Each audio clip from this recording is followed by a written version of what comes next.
initiative to any sirkal ni wadwaro ni mondo sirkal wabed go matiyo kendo tinwa kaka wadware.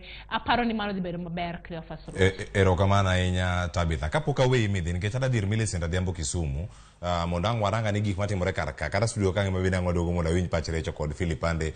Azimio manyaka telne ng'anyo kaachiel koda twak machalo kama. Azimio kende kuom duond buche duto mantiere kanyo ponono mane yo mapiyo nikech koro iwacho duond buche mamoko ka gin kanyi kinde mane ng'anyo dhi mbele. Jomage monego bede twagni. Azimio kod jok moko koso Azimio mobede twak kod sirkal.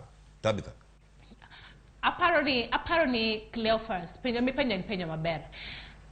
Azimio no dhi maandamano nikech ne gineno ni nitie shida gi sirkal.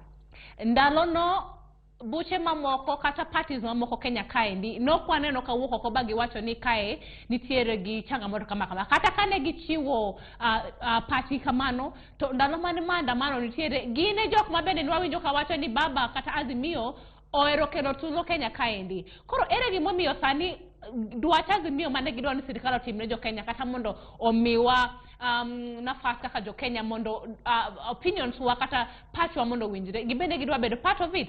For me, ayudo ni my is a bit selfish. Nikech seche ma wagore kendo didie street kata kendo wawacho ni onego bedni kaka jo Kenya itemonwa ABCD kaka Azimio ne gin gidwache gi gin ne gigo Azimio katimo maandamano to maandamano no emo give birth to the bipartisan talks. Koro for me aparo ni kaber to in the spirit of inclusion mabende Azimio aparo ni nigo onego gichwala pachgi mondo kagi sechwala pachgi to the two parties, bipartisan parties, Kenya Kwanza kod UDA, kod Azimio, One Kenya Alliance, buro include gibo wacho ni are these some of the things already we are talking about? If not, then wanyalo kelogi on the table mondo wanyis jopiny ni magi also are some of the things wanyalo add because they are for the interest of the Kenyan person. But kagin mana weche ma already bipartisan talks timo to bobe a bit selfish for these parties to be included because where were they when the mandamanos ni timo to gin ogidwa part of the mandamano negidwaro